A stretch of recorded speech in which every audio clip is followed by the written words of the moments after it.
And I think it's really unfortunate when, the Prime Minister of our country just starts name-calling like he's in the playground, even if it is a posh playground. If we wanted to trade names, I would say that Rishi Sunak is a fossil fuel.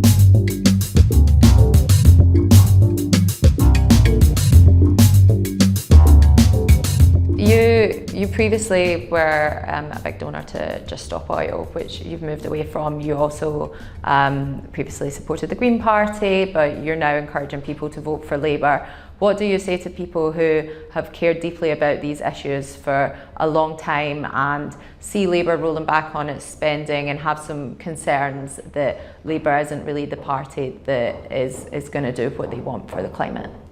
I think the only way we can stop oil, actually the new drilling of oil, is by stopping the Tories, and Labour have promised that they won't issue new licences for oil and gas. So voting for Labour is a vote to stop oil. I think that's a fact.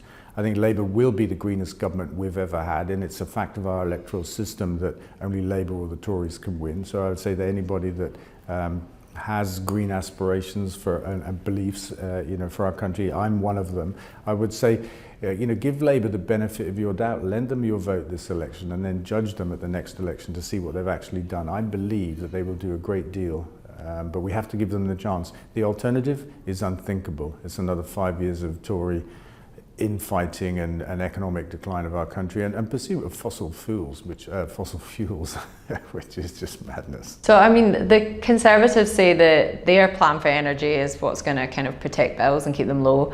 Labour says that their plan for energy and decarbonising the grid is going to lower our bills. What do you really realistically think is going to happen with our bills, say, if Labour get into power next month? They'll come down. And when they come down, they'll stay down. What we've got to do is just step back for a minute and say, where did the energy crisis come from? Why did our bills quadruple? Was it because we relied on renewable energy, or was it because we relied on fossil fuels? It's fossil fuels. It's a clear fact. What do you say to the Tories who say, obviously the sun isn't always shining, it's not always windy, and that we currently don't have enough capacity in the system to store our energy, and they argue that that's a big risk that could see the lights going off? I think much is made of this issue more than it merits. So I've been in renewable energy for nearly 30 years, and back then we had nothing on the grid. Today we have nearly 50%, maybe it's 45% green energy on the grid. We've never had a blackout because the wind didn't blow or the sun didn't shine. We're in a transition. We've got another 50% or so to build out of green energy. And as we go through this transition, we turn down fossil fuel power stations. We can keep them as a reserve if we want for when the wind doesn't blow. It doesn't make sense to worry that we won't have enough capacity when we have enough today. And all we're in the business of doing is making green energy to knock fossil fuel off the grid. We saw the Conservative Party launch their manifesto, and Rishi Sunak accused Labour of being beholden to eco-zealots, no doubt in reference to people like yourself. Is Rishi Sunak right? Rishi Sunak has been throwing these names around probably for a year or so. And I think it's really unfortunate when, the Prime Minister of our country just starts name-calling like he's in the playground, even if it is a posh playground.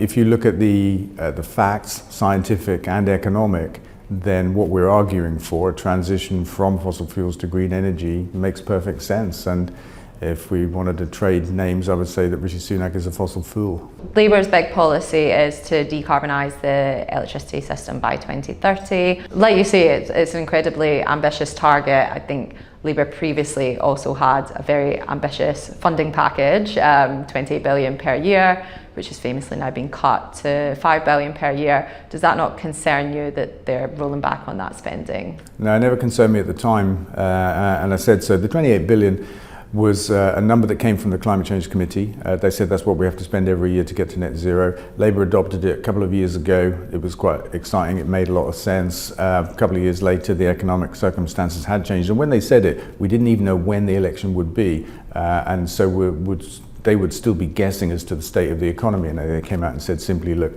we won't commit to the 28 billion, but we'll see how much money there is to spend. And depending on whose review you read, they dropped their ambition to 5 billion or 12 billion. There are a lot of kind of different takes on that. But I don't think an arbitrary number matters. And also I know that for the wind and solar that we need to build to get to 100% green energy, we need no public money. I think To a degree, the Tory narrative has been successful here in suggesting that this green transition requires a lot of public funding. It doesn't.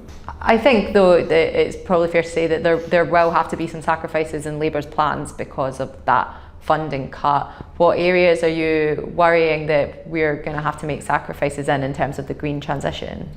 Well, in terms of energy, as I say, there's no public money needed for the wind and sun.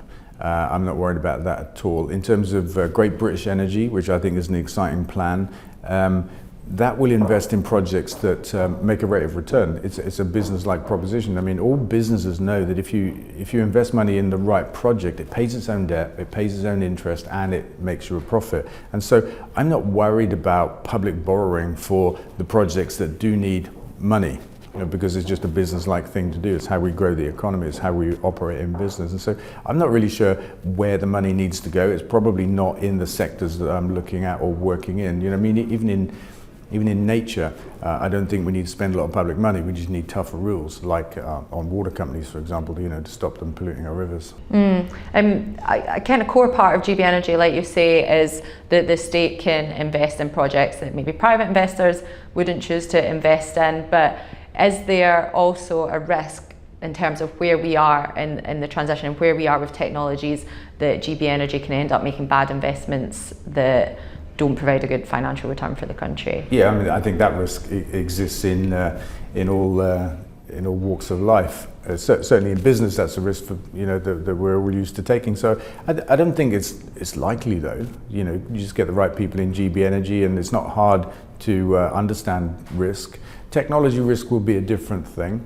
I think some people have argued that GB Energy should go where private companies won't go. Fear to tread. But that's the traditional role of government anyway, to help emerging technologies emerge and then be adopted by private companies. So I think there's much to be